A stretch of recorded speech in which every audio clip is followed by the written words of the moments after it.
Goeiemôre. Soos wat Luelle nou al 'n paar keer gesê het vanoggend, dis vanoggend verseker 'n goeie môre. So, ons het gesê die graf is leeg en dit wat jy hier voorsien is 'n uitbeelding daarvan en dis so mooi en is so lekker. So vandag praat ons spesifiek in die rigting van die implikasie. Ek sal nou vir jou sê die reeks wat ons gaan begin, maar die implikasie wat die opstanding uiteindelik in ons lewe het. So dis net awesome om dit te kan beleef en jy is ook welkom, soos ek dit aangaan, is jy welkom om my te volg op YouVersion, as jy die Bible app wil aflaai, maak vir jou aantekeninge, syf hulle na die tyd, en dan het jy sommer alles daar, so al die skrifgedeeltes is daar, van dit waaroor ons praat vanoggend. Nou, voordat ek wegtrek met my inhoud, wil ek net gou so 'n bietjie van 'n Bible quiz, 'n Bible vasvra net gou doen. Die ou sê, what kind of man was Boaz before he married Ruth? Well, ruthless. Who was the greatest financier in the Bible? Well, it was Noah. He was floating his stock while everybody else was in liquidation.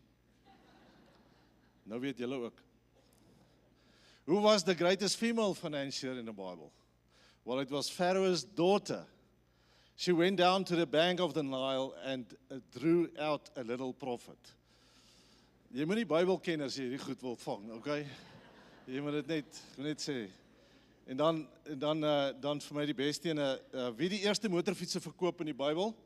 Dit was natuurlik Lydia, die purperverkoopster. Iets soos daai. Dit het niks te doen met waaroor ek preek nie. So dis sommer net, dis opstanding Sondag. Ons kan lekker lag. Dis lekker, ons is opgewonde. Dit wat ons gaan sê en luister wat sê en ek het nie hierdie vir jou op die skerm nie. Ek het vanoggend dit sommer net gou bygesit. Ek kan dit nie anders as om dit te noem nie. Openbaring 1 vers 18 wat sê ek is die eerste en die laaste en die lewende. Ek was dood, maar kyk, ek leef vir ewig en ewig. Ook hou ek die sleutels van die dood en die doderyk. Dis so belangrik dat ons dit sal verstaan vanoggend en wat ons wil deel is spesifiek die implikasie daarvan. So ons begin vanoggend 'n reeks wat ons praat oor divine inclusion en natuurlik die effek van die opstanding, want was dit nie vir die opstanding nie, was ek en jy nie hier vanoggend nie. Dit is die eenvoudig hoe dit is en verseker het hy vir ons gesterf aan die kruis en ons het dit Vrydag gevier met nagmaal met die simbool wat Jesus vir ons gegee het van om dit te onthou van sy bloed wat vir ons gevloei het ter wille van ons sonde en so meer.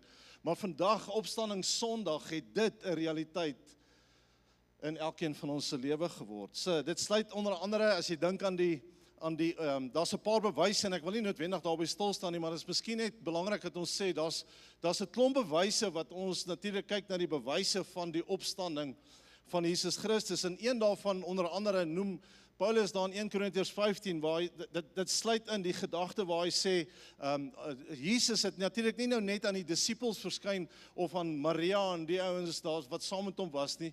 Hy het aan soveel as 500 mense gelyktydig verskyn. Nou net op sigself, en toe Paulus hierdie geskryf het in 1 Korintiërs 15, dan skryf hy daar verder, hy sê van hierdie ouens is nog lewendig. Hulle het, party van hulle is al oorlede, maar van hierdie ouens, so daar's 'n klomp getuienis net rondom dit, en die mees onlangs dit ons Vrydag na verwys, hierdie doek, of hierdie kleed, of hierdie doek, ja, wat ons oor gepraat het Vrydag, oor waar hulle dit ontdek het, dis seker die mees onlangste. Van dit kan skynbaar die doek wees waarin Jesus toegedraai was na sy sterfte waarmee hy in die graf was. En dis sommer net bietjie scientific bewyse rondom dit. Maar dan is daar die storie van die Emmaus-gangers. Die Emmaus-gangers, dis mooi, die hele storie rondom dit. Nou, hier's twee mense wat natuurlik nou op pad was. Hulle was in Jerusalem gewees. Nou moet jy net onthou hoe dit was. Jerusalem, almal moes by die Paasfees wees. Dis juist die rede hoekom Jesus in daai tyd gekruisig was. En nou was hulle almal daar en hulle het Paasfees gevier, maar hierdie keer was dit so 'n bietjie 'n Paasfees met 'n ander ingesteldheid, want Jesus is gekruisig gedurende daai tyd. Maar nou stap hulle terug en hulle is op pad nou terug na hulle huis toe daar in Emmaus, die dorpie se naam is Emmaus, daar's so 11 km buite Jerusalem. En nou stap hulle terug, maar nou is hulle baie teneergedruk. Hulle is teleurgesteld, hulle is verslae, hulle is negatief. En natuurlik was daar nou nie teerpaaie nie, en toe dink ek, as ek myself in daai prentjie wou sit, dan het hulle seker geloop in klippe skop. Jy weet, net so teleurgesteld van dit wat hulle beleef het. En Jesus verskyn aan hulle. Dis die ander bewys of die teken dan nou wat ons sien van Jesus se opstanding. Nou vir Jesus, hy kom ons nou maar net maak wat hy wil. So hy ewe skielik is hy daar, nou stap hy saam met hulle. En nou vra hy vir hulle, hoorie, waar praat julle terwyl julle nou so loop? En asof hulle met hierdie frons op hulle gesigte na hom kyk en sê, het jy die memo gemis? Het jy die mail gemis? Het jy die koerantopskrifte gemis van dit wat ons nou net beleef het hier in Jerusalem hierdie naweek? En dan tel ons die storie op in Lukas 24, waar Jesus, en ek dink, dit is so vir my so mooi om dit te lees, van hoe hy hulle eintlik uitlok, en eintlik saam met hulle, en hy kon nie wag om homself te openbaar aan hulle nie, maar hier's wat hy dan sê. Hy sê vir hulle, watter dinge? Soos of hy nie weet nie. Hy sê en hulle antwoord om die dinge aangaande Jesus, die Nasarener, wat 'n profeet was. Met ander woorde, nou stap hy en hulle kon hom nie herken nie, hy het hulle oë verblind, hulle kon hom nie herken nie, en dis hoekom hulle nou vir hom sê, maar hier's wat nou gebeur het. Hy sê wat 'n profeet was, kragtig in werk en woord voor God en die hele volk, en hoe ons owerpriesters en die owerstes hom oorgelewer het en tot die doodstraf en hom gekruisig het, en ons het gehoop dat dit hy was wat Israel sou verlos, maar nou is dit vandag met dit alles die 3de dag vandat dit plaasgevind het. Maar sommige van ons vroue uit ons het ons ook ontstel nadat hulle vroeg by die graf was, en toe hulle sy liggaam nie kry nie, het hulle gekom en gesê dat hulle ook 'n gesig gesien het van engele wat sê dat hy lewe. En dan kom Jesus en hy sê en hy het begin van Moses en al die profete af en vir hulle uitgelê in al die skrifte die dinge wat op hom betrekking het. Nou stap hulle hierdie pad verder en nou loop hy natuurlik in die pad, daai 11 kilometer loop hulle nou, en hy deel met hulle in daai tyd natuurlik die Ou Testament, die goed wat hulle gehaat het. Hy sê maar hier's hoe dit op my betrekking het, maar hulle sien nog nie Jesus nie. En nou maak hy asof hy verbystap, die Bybel sê hy maak asof hy verbystap, toe hulle nou afdraai na die dorp Emmaus toe, en hulle sê vir hom, nee, maar kom saam met ons, dis die son is al laag, kom net saam met ons, en nou sit hulle aan tafel, en die oomblik toe Jesus die brood breek, toe openbaar hy homself aan hulle, en natuurlik soos wat hy kan, verdwyn hy net weer tussen hulle, en is so mooi, en hulle sê toe vir mekaar, hy sê, was ons hart nie brandende in ons, toe hy met ons op die pad gepraat en vir ons die skrifte uitgelê het nie. Ek hou van hy, was ons hart nie brandende nie, want as jy met Jesus te doen het, kan jy nie anderster as om iets in jou gees net te gebeur nie. Hy sê, wow, hier's 'n klomp goed, en hier was hy nou, en daar gaan hy weer, maar hier het soveel goed in my eie lewe gebeur, toe ek bewus raak van dat hy regtig uiteindelik opgestaan het. En nou skryf Lukas verder, hy sê, so weet julle ook, wanneer julle al hierdie dinge sien, dat dit naby is voor die deur, voorwaar ek sê vir julle, hierdie geslag sal sekerlik nie verbygaan, voordat al hierdie dinge gebeur het nie. Die hemel en die aarde sal verbygaan, maar my woorde sal nie verbygaan nie. En die rede hoekom ek hierdie skrifgedeelte uitgehaal het, is as ek wil vanoggend stil staan by die effek van die opstanding, by die effek van die kruis. Die kruis van Jesus Christus was uiteindelik 'n sukses. En ons moet besef, en vanoggend as jy hierdie uitstap, dan onthou ons van 'n naweek wat ons gevier het van die kruisiging, maar ook die opstanding van Jesus Christus. Maar wat het dit op my lewe van toepassing? En nou kan ek sê, hy het aan hulle die skrifte gedeel wat op hom betrekking het, maar hoe het hierdie goed wat gebeur het in my elke dag lewe, hoe het dit betrekking op my eie lewe? Wat is die implikasie van dit elke dag? Die divine inclusion, en dis waarby ons wil stil staan in hierdie tyd. Nou, divine inclusion is vir my so belangrik, as jy dink aan divine inclusion. Toe ek voorberei het, en dink ek toe ek nou jonger was, ek is nou eens 35, maar net in terme van toe ek op die laerskool was, nou is ek in die laerskool, nou, ek was in 'n klein laerskooltjie, ek het dit al 1 of 2 keer genoem, ons het 'n plaaslaerskooltjie gehad, ons is diep in die 42 kinders in die hele skool. Van graad 1 tot by graad 7, standaard 5 in daai tyd. Ons is diep in die 4, standaard 5's. Nou moet ons spanne maak, want ons wil nou pouse rugby speel. Maar daar is nie genoeg kinders nie, maar nou nog steeds, nou kies hulle 2 van die sterkste ouens, en hierdie ouens moet nou spanne kies. Ek dink meeste van die manne het dit al beleef. Nou kies hulle hierdie spanne, en ek is gespanne, dat ek dalk nie die span sal haal nie. Want ek was net so hoog op daai stadium, ek is nie nou baie hoër nie, maar ek was net so hoog op daai stadium in my lewe. Maar hierdie verwagting wat ek het, of hierdie vrees wat ek het, dat ek nie ingesluit is nie. Ek is dalk nie ingesluit as 'n leier nie. Ek het baie keer hierdie teleurstellings en baie van ons het hierdie teleurstellings beleef in ons lewe, dat ons nie ingesluit is nie. Ek word dalk nie gekies vir die span nie, en hoeveel keer is dit seer as jy hoor, jy is nie meer my maatjie nie. Hierdie goed het ons beleef. Nou ek wil vanoggend vir jou goeie nuus gee, dat ons is ingesluit, jy is vanoggend ingesluit, want partykeer haal ons onsself uit hierdie prentjie uit, as gevolg van, dat ons voel, ons is nie goed genoeg nie, ons het te veel sonde in ons lewe, daar's te veel skuld, daar's te veel skaamte in ons lewe, wat maak dat ek nie myself lees en inlees in die goeie nuus van dit wat Jesus Christus vir ons gedoen het nie. Dit is so belangrik dat ons dit sal verstaan. So die goeie nuus, weet ons, as jy praat van goeie nuus, is die woordjie evangelion in die Grieks, wat praat van good news, dis wat dit beteken, die evangelie van Jesus Christus, die goeie nuus van Jesus Christus. Want het goeie nuus is net goeie nuus natuurlik, as ons weet, dat dit goeie nuus is. En goeie nuus is net goeie nuus, wanneer ek en jy weet, ons is daarby ingesluit. Soos wat hulle praat van die boerie buite Pretoria, wat na ons toe kom en sê, wees bly saam met my, hulle diamante op my plaas ontdek. So, wel is goeie nuus vir jou, tensy jy my daai prentjie wil inskakel, dat dit goeie nuus vir my ook kan wees. So goeie nuus is net goeie nuus, as ek en jy daarbey ingesluit is. En dis wat ons beleef uiteindelik.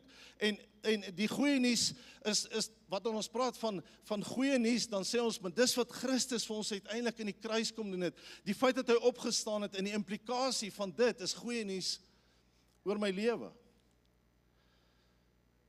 Romeine 1 praat van, hier by vers 16, dan hy sê, want ek skaam my nie oor die evangelie van Christus nie.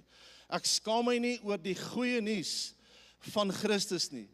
Want dit is 'n krag van God tot redding vir elkeen wat glo, baie belangrik, vir elkeen wat glo, eerste vir die Jood en ook vir die Griek. En wanneer die Bybel daarna verwys, in daai aspek, dan verwys hy na die Jode, en hy verwys na ons wat nie Jode is nie, en dit is hoekom hy die Grieke noem, nie dat ons Grieke is nie, is maar net om te sê, daar's 'n klomp mense wat nie Jode is nie.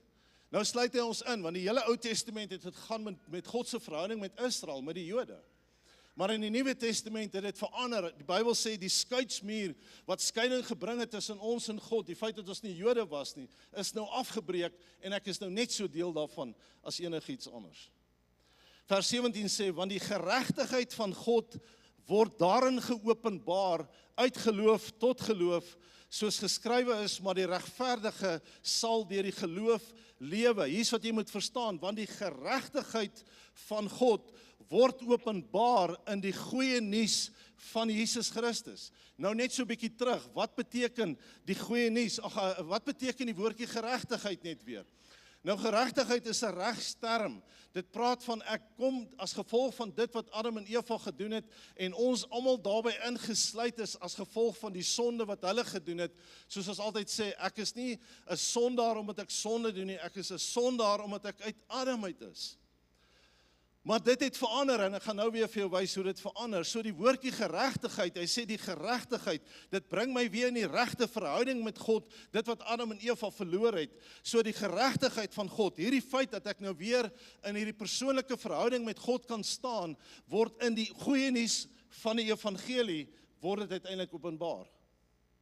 Maar dis deur my geloof in die afgehandelde werk van Jesus Christus, en ek is nou ingesluit in hierdie geregtigheid van God. Wanneer praat ons van die afgehandelde werk van Jesus Christus? Julle sal onthou, as jy na enige movie kyk nou, in terme van wat die kruisiging van Jesus uitbeeld, en dan kom dit in, en ek het dit gelees net weer, is net goed om weer deur daai kruisigingsverhaal te lees. Dan roep hy uiteindelik uit, hy sê, dit is volbring. It is finished. Nou in die Grieks dan praat hy van tetelestai. As hy praat van tetelestai, dan praat dit van 'n skuld wat vereffen is. Dit praat van my skuldlas is vir ewig en vir altyd is dit nie meer daar nie, en ek is weer eens ingesluit in hierdie prentjie. So dis wat hy kom, hy sê, ek is nou ingesluit by hierdie krag van die evangelie. Nou ons dilemma is, soos wat ek nou genoem het, is dat dit wat sonde en dit wat ongeregtigheid deur Adam en Eva tot ons gekom het, en ons het almal daarin gewandel, en dis wat Romeine 3 vers 23 sê, dis ons dilemma gewees. Romeine 3 vers 23, want almal het gesondig en dit ontbreek hulle aan die heerlikheid van God. Die woordjie heerlikheid praat van die gewig, sy teenwoordigheid in my lewe, want daar was nie spasie nie, want my sonde het hom weggehou, my sonde het 'n skeidsmuur veroorsaak tussen my en hom. Hy sê ons almal het gesondig en dit ontbreek ons in hierdie heerlikheid, dit ontbreek ons aan dit wat ons beleef in ons verhouding met hom. En ek het sommer gaan kyk na 'n paar goed wat hulle doen. Hulle is vervul, dis wat hy sê, die wat onregverdig was en ons is daarbey ingesluit in daai opsig weer. Hulle is vervul met allerlei ongeregtigheid, hoerery, boosheid, hebsug, ondeug, volnydigheid, moord, twis, bedrog, kwaadaardigheid. Efesiërs praat van, hy sê wat ongevoelig, hierdie ouens wat ongevoelig geword het en hulle oorgegee het aan die ongebondenheid om in hebsug allerlei onreinheid te bedrywe. Dit klink soos 'n storie uit ons vandag se lewe. Want dis wat ons op gefokus het, want almal het gesondig en dit ontbreek ons aan die heerlikheid. In die Afrikaans as ons sê maar, is dit 'n baie sterk maar, dis 'n baie groot maar, vir enige Afrikaanse onderwyseres, jy moet my help na die tyd, maar dit beteken ietsie van, wanneer ek in die Afrikaans lees maar, dan sê ek, vergeet nou wat ons nou vooraf gesê het, hier's iets niets wat gebeur het. Maar, en dit is so belangrik, dat ons sê, baie keer is mense so ingestel op sonde, my ongeregtigheid, ek verdien dit nie, ek maak dit nie, ek kan nie 'n impak maak in my omgewing nie, want ek is nie okay nie, en ek leef nie in die verhouding met God nie. Dit het verander, waar ons sien, dat, ek onthou van 'n oom wat ons altyd na verwys, met so 404 Peugeot stasiewa, dan ry hy met die kus op sy kar se dak rond, wat staan braai of draai, daai ene. Draai of braai. En ons is so ingestel op die negatiewe uiteindelik. Maar dit sal krimineel wees as ons vers 23 lees, maar ons lees nie vers 24 van Romeine 3 saam met dit nie. Nou sê hy, hierdie ouens, hierdie wat ek nou gelees het, wat ons ingesluit het, hierdie ouens wat so droog gemaak het, hulle word deur sy genade sonder verdienste geregverdig deur die verlossing wat in Christus Jesus is. As dit jy nie opgewonde maak nie, weet ek nie wat gaan jy opgewonde maak in die lewe nie. Dis wat ons gaan beleef. Hy sê dit het verander. Dat 'n nuwe dag aangebreek. Die graf is leeg. Hy het opgestaan. En dit is net so dat dis hoe Christene mekaar gegroet het. En net na die opstanding en toe hulle nou leef en Jesus het opgevaar. Dis hoe hulle mekaar gegroet het. Hy het opgestaan. Wil jy nie dalk gou net iemand so langs jou net sê, jy weet, groet hom gou. Hy het opgestaan. Wil jy dit gou doen? Sê hy het opgestaan en dit is so belangrik dat ons dit sal besef. Paulus gaan aan in Romeine 3 vers 25, dan sê hy, hom het God voorgestel in sy bloed as versoening deur die geloof om sy geregtigheid te bewys deurdat hy die sondes ongestraf laat bly het wat tevore gedoen is onder die verdraagsaamheid van God om sy geregtigheid te toon in die teenwoordige tyd sodat hy self regverdig kan wees en regverdig maak wie uit die geloof in Christus Jesus is uiteindelik. En daarmee wil ek afsluit vanoggend om jou te help en sê, wat is hierdie roete nou? En jy sit dalk hier vanoggend en jy besef dalk, luister nie, maar ek het nog nie in geloof aanvaar dit wat Jesus Christus vir my in die kruis gedoen het. Die Priscilla het nou net so vlugtig daarna verwys. As jy nog nie 'n persoonlike verhouding met Jesus Christus het nie, wat maak ons? En hoe doen ons dit? En wat gebeur in ons lewe? Die storie van die moordenaar aan die kruis is altyd vir my so 'n mooi storie. Julle sal onthou waar Jesus hang tussen twee moordenaars, waarvan die een hom uitgeskel het en hom sleg gesê het, en die ander ene, ek dink hy daar gehang in sy pyn, in die bloed wat loop, het hy na Jesus gekyk en gesê en besef, hierdie is my redding. Hierdie is my redding. En iemand sê hy gaan eendag met daai ou wil praat in die hemel. Want hy sê net, Jesus, dink aan my. En dan 'n oomblik sê Jesus vir hom, vandag sal jy saam met my in die paradys wees. Nou sê die ou, hy sê hy wil graag met hierdie ou praat, as eendag in die hemel kom. Hy sê, kom ek hier, jy's hier, ja. Hy sê, hoe het jy dit gemaak? Hy sê, ek weet nie. Hy sê nou vra die engele om 'n paar vrae. Jy's hier, maar wat weet jy rondom die krag van God se woord? Hy sê ek het nog nooit daarvan gehoor nie. Wat weet jy deur die verlossing, deur die geloof in Christus Jesus? Hy sê ek het nog nooit daarvan gehoor nie. Hy sê maar jy het dit gemaak. Hoe het jy dit gemaak? Hy sê nee, kom ons vat hom dan na soos hy sê die supervising angel toe. Hy sê nou vat hulle, hy sê hierdie ou is hier, maar hulle weet nie lekker hoe het hy hier gekom nie. En die supervising angel vra hom 'n paar vrae. Hy sê hoe het jy dit gemaak? Hy sê ek weet nie. Wat verstaan jy van die teologie van die Bybel? Hy sê ek het nog nooit daarvan gehoor nie. Hy sê maar hoe het jy dit gemaak? Hy sê ek sê hoe het ek dit gemaak? Hy sê die man op die middelkruis het gesê ek kan kom. En dis eintlik so maklik dit is om dit, ja, kom ons gee vir hierdie eer.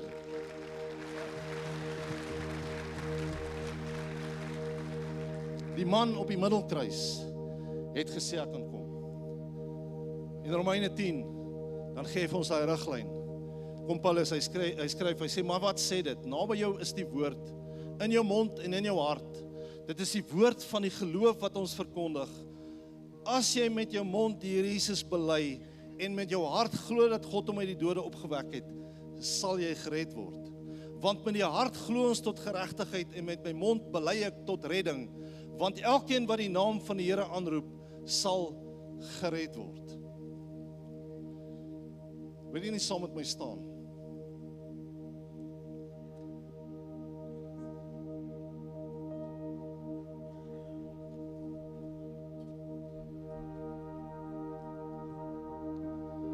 Soos ek nou genoem het, staan jy dalk hier en jy besef, Here, ek het nog nie hierdie besluit geneem nie.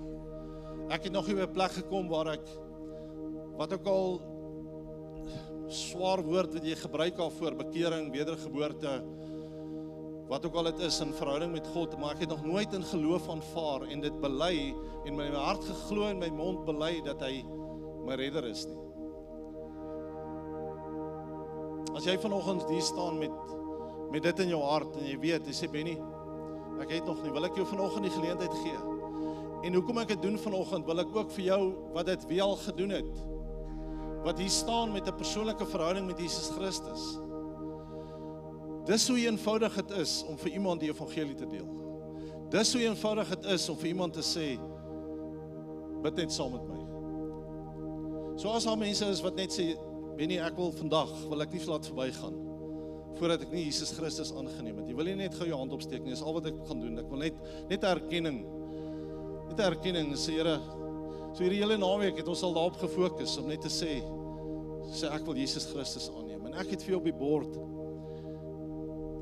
het ek vir jou net 'n eenvoudige gebed. En dit gaan nie oor gebed nie, dit gaan nie oor die manier nie, dis hoekom ek die moeder dan aan die kruis noem. Hy het net gesê, Here, dink aan my, en Jesus het gesê, maar jy erken my as jou saligmaker en verlosser, saam met my sal jy vandag in die paradys wees. Maar as jy dalk iemand wil help, of as jy hier staan en sê, Benny, ek wil daai gebed bid vanoggend, kom ek gaan saam met jou en ek bid dit.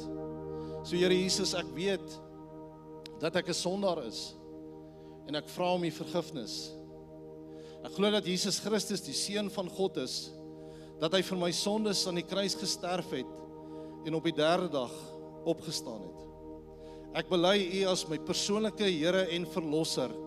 Dankie dat U my gered het. Ek vra U om my van al my sondes te vergewe. Ek glo met my hart en ek bely met my mond dat Jesus die Here, die verlosser is. So Here, dankie dat ons hier vanoggend kan staan en met die goeie nuus van die evangelie. Maar dat die goeie nuus van die evangelie, die redding wat daar is in Christus Jesus, dat hy gesterf het aan die kruis, gemartel was, bloed gevloei het, sodat ons vanoggend die keuse kan maak vir Jesus Christus. En Here, mag hierdie woord weer galm, mag dit echo hier buite in ons stad, wanneer ons in ons eie individuele kapasiteit, in ons elke dag lewe, eintlik maar normal Christian life, uiteindelik lewe, dat ons weet, ons het 'n verlosser, en ek is ingesluit in die goeie nuus van Jesus Christus. Ons eer U vir dit, Here, in Jesus naam. Amen. Kom ons sing.